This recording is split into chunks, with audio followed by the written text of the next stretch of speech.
is Gary Cook. I work for Greenpeace based out of San Francisco and lead our Rethink IT campaign, which is focused on getting the IT sector and particularly focused on data center companies to commit to powering their digital infrastructure with renewable energy. The data center piece goes back to 2010, so we'll say 9 years.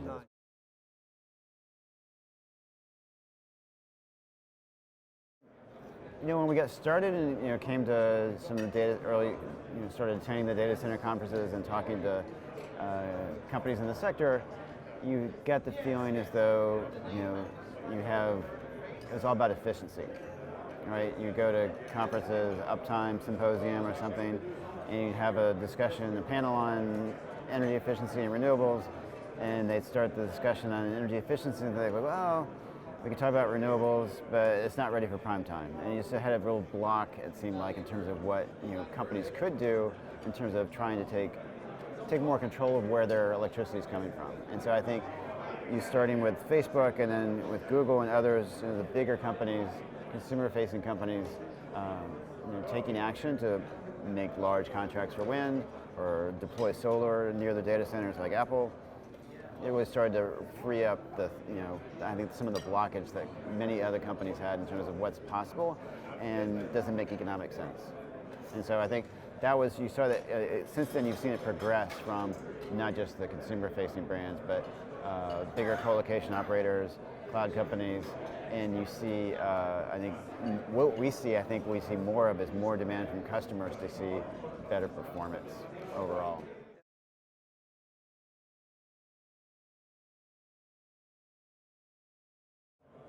Yeah, I think you see Google, a number of the other bigger brands who are the ones who started this race to the top of sorts, already talking about how do we get to be 24/7 by recognizing that they are still relying on fossil fuels for a significant part.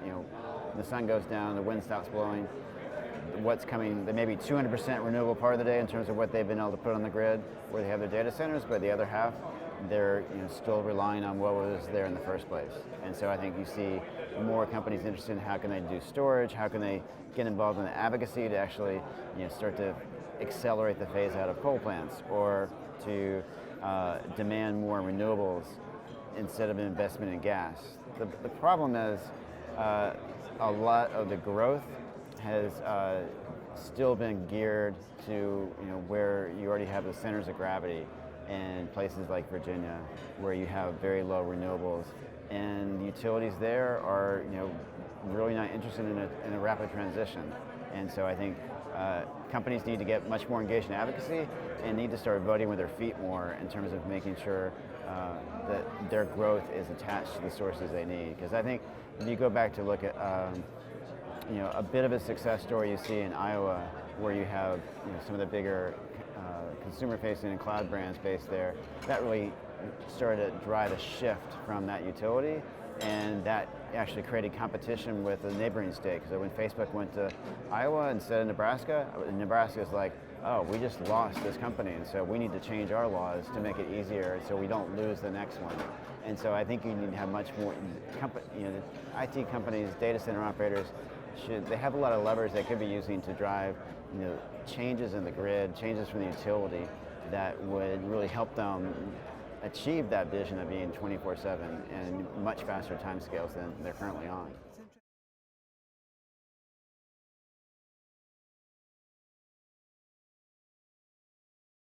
Absolutely. I mean, in all countries of the world that we work in, the electricity grid is often a big source of pollution, and depending on where you are. And it's also, we look to how we get to a transition renewables, that we need to have the grid be delivering renewables at scale, allow us to electrify the transportation sector, and reduce, get off of oil as well. So that's something we work on. It's not just data centers is one piece of our campaign. Certainly see the grids being managed in very different ways. You look at sort of, a lot of that's been driven by policy, right? Because you have, what's been the bigger driver prior to some of the more recent corporate procurement of renewables has been renewable energy standards. You have, look at what happened in California, and they got the ball rolling. You have 26 states in the U.S. that have renewable portfolio standards. Some of those started to cap out, and so now you see second and third generation standards being set. So California is now setting the 100%. New York's got an 80% target.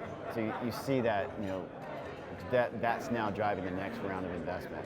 So I think policy is critical to that's what we need to have in order to get the overall grid to be green.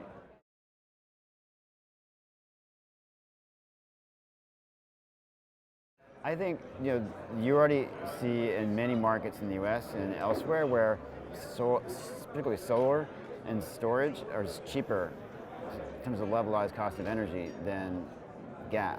And so particularly for peaking plants, you already see that happening, and it's increasingly, like, the studies are out there, like renewables and storage will be cheaper than gas. Gas will be the more expensive, and actually will be an economic disadvantage. Not even getting into the whole climate change, the impacts of climate change, and the costs associated with it. So I think the technology of storage, I think you will see probably a couple of iterations of iterations in the type of stack being used to do grid storage. Right now, it's largely those the sort of traditionals like pump storage, or the new one is lithium-ion batteries. I think we should use wherever it makes sense to meet demand or capacity needs now to avoid investing in gas. And so whatever is available to do that right now is lithium-ion. Great, let's put that in place, and not, because if you build the infrastructure for pipelines or its gas plants, that's going to be around for a good number of years, and it's going to really point the rudder in the wrong direction. So wherever we can avoid new investments in fossil fuels, that's why it's critical. As we're shutting down coal, make sure we're doing whatever we need to do to put renewables in its place with the storage you need to back it up.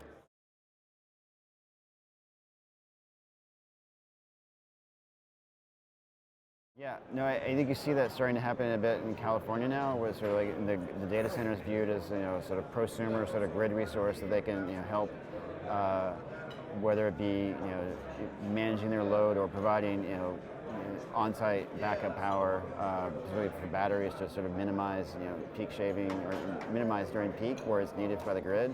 And so not renewable, but I think another example of where you could see the partnership evolving, where you had Microsoft doing in their Wyoming data center, where they had sort of natural gas generation, but it was that was in lieu of the utility building a whole new gas plant. It's like, okay, if you actually need power to meet our demand, or otherwise meet your demand because we've grown, then you can dispatch our generators. So we need to get that's not as really the pathway forward, but it's an example of the type of partnership you can see with large data center operators and the utility, helping them keep everything in sync.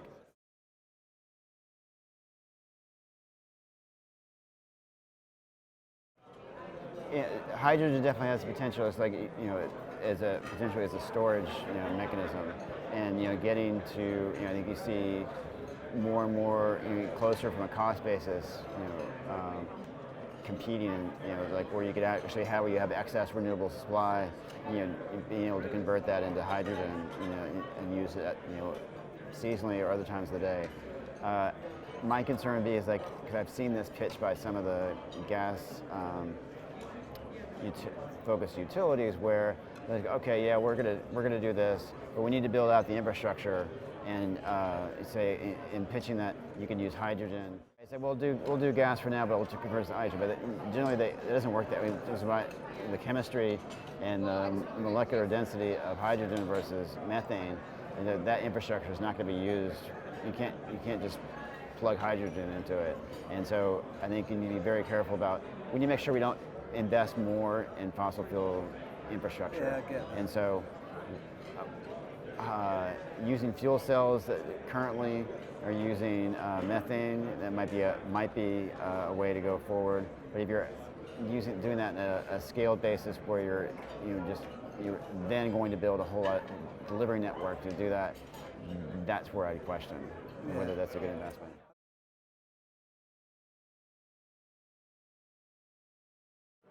we need to focus on long-term, making sure we're making investments in the right direction. I think you look at fuel cells and potentially, with biogas feedstock, where you're working in partnership with, farmers or people who are, the right sort of feedstock from silviculture, agriculture and cattle, for example, where you see, and this has been talked about for 10 or 15 years, but you actually see, some companies actually, the economics, they've gotten the digesters down, we're working where they need to and getting the quality needed. They actually, you're not that far away from using that in a fuel cell type of application, or otherwise using it for displacing grid power.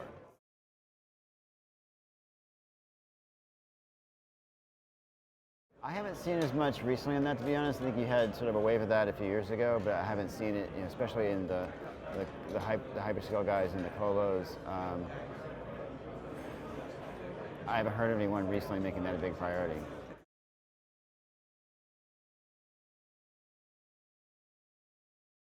A lot of times utilities will use that, committed load to then justify new generation capacity. We're measuring data center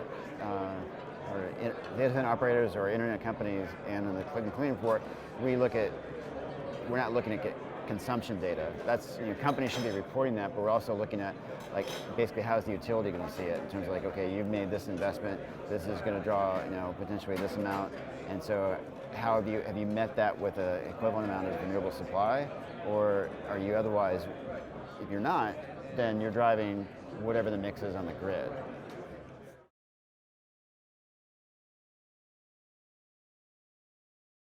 Consume power, yeah. Okay.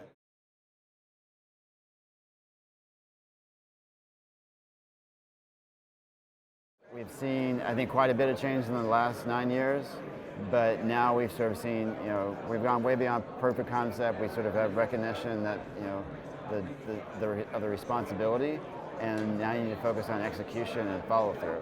And so I think so we need to focus on solving for not just offsetting, but looking at how do we get the dirty energy on the grid where data centers are growing. And so I think if sector is focused on that, they can accomplish anything. And you look at the growth we've seen in the last 10 years, in the last 15 years, you wouldn't have guessed where we are now. So moving very quickly, if we focus on, have to solve for this part of the equation, I'm confident the sector can do it, and you can actually get support from governments to help them get there to do it as well. But right now, I think you've seen too much focus on short-term cost and not the long-term value you're creating for your company. And so there's a focus on tax incentives and tax abatement and all these other things, which certainly help with economics. But ultimately, if you look at what's happening with climate change and the concern you see growing every single day from the students to up and down the line, that if you want to have making investments that have long-term value, then you make sure you're solving for this equation, because otherwise you could have stranded assets, customers who are like, I'm going to go, someone else who can actually solve this for me, and customers are going to get, consumers are going to get more demanding, your customers are going to get more demanding, and this is not just about, what is what's going on today and that cost. Like you're getting married to a region when you invest in a data center, and where is it going to be in 10 years or 15 years? Is that going to be where your customers want you to be in that time period? And if it's not, you think about how you can change that, or what region can actually help you do that. I think we're certainly trying to do our job in educating consumers, and we may need to do quite a bit more of that. I mean, we have been seeing the IT sector, data center operators as having really critical decisions to make. Not trying to demonize the sector, or it's like, hey, this is really important infrastructure building, but ultimately consumers, where they're concerned, and you see you're no longer invisible to governments, to consumers in terms of the amount of demand you drive in terms of energy consumption. And so I think the tipping point can come quite quickly in terms of concern, backlash against overconsumption, or the pollution being attributed to online services, and then you're looking at your assets are much less valuable than you thought they were.